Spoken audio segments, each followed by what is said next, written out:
The Indian Penal Code, or IPC, is like the rule book for crimes in India. It tells us what acts are considered crimes and what the punishment for those crimes will be.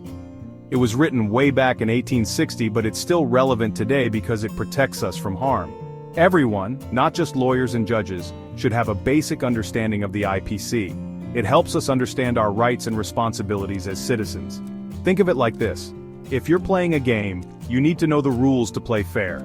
The IPC is like the rule book for our society, ensuring everyone plays by the rules and those who break them face consequences. This knowledge empowers us to cooperate with law enforcement, protect ourselves from criminal activities, and ensure justice is served. Knowing the IPC is not just about avoiding trouble, it's about building a safer and more just society. It's about understanding the boundaries of acceptable behavior and the consequences of crossing those boundaries. So, whether you're a student, a professional, or just someone who wants to be informed, understanding the IPC is crucial. It's our collective responsibility to be aware of the laws that govern us and to ensure that they are upheld fairly and justly. By understanding the IPC, we contribute to a society where everyone feels safe and respected. The IPC is pretty clear about what's a crime, but there are some situations where you might break the law and still not be punished. That's where general exceptions come in. Think of them as get-out-of-jail-free cards, but for real life. These exceptions recognize that sometimes people might have a really good reason for doing something that's usually considered a crime. For example, what if you had to break into a burning building to save someone's life? Technically that's breaking and entering, but the law understands that you were just trying to help. Another example is self-defense.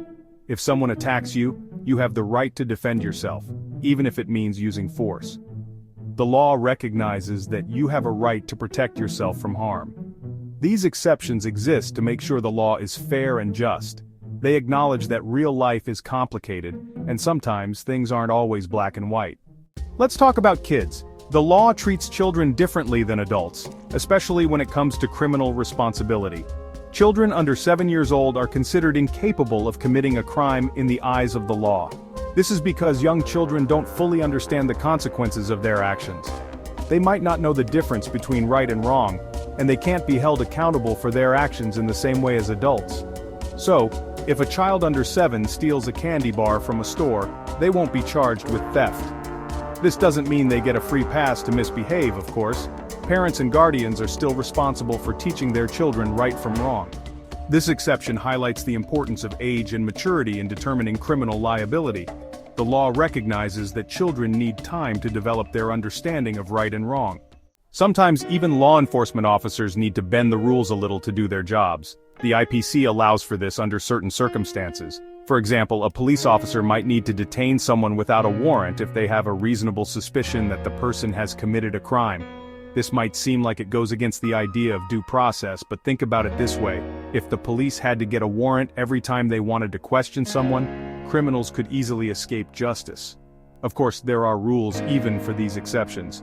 The police can't just arrest anyone they want, they need to have a good reason, and they need to follow proper procedures. This exception highlights the delicate balance between maintaining law and order and protecting individual rights. It acknowledges the need for law enforcement agencies to have some flexibility in their operations, while emphasizing the importance of accountability and due process. Alright, let's dive into Section 34 of the Sanhita, which deals with the concept of common intention.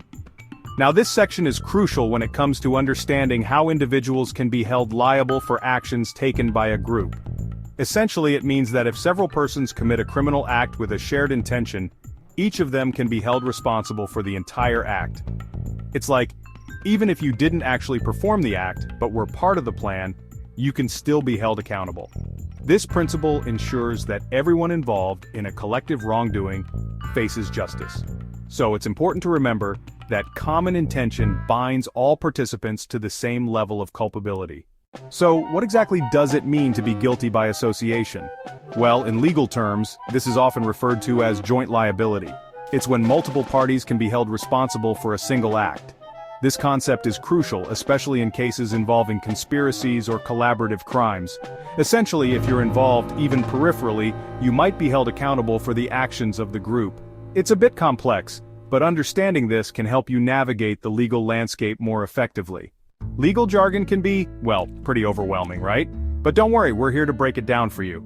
Terms like habeas corpus, mens rea, and actus reus might sound intimidating, but they have specific meanings that are essential to grasp.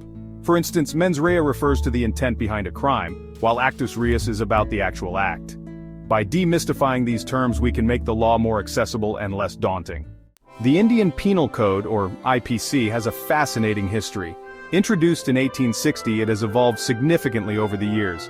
Initially, it was a colonial imposition, but it has since been adapted to meet the needs of modern India. The IPC has undergone numerous amendments to address emerging crimes and societal changes.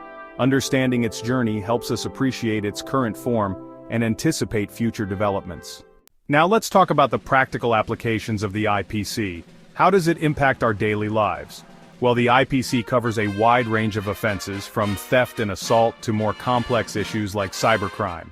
It's applied in courts across India to ensure justice is served.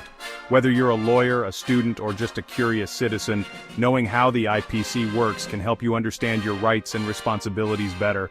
It's not just a legal document, it's a tool for maintaining order and fairness in society.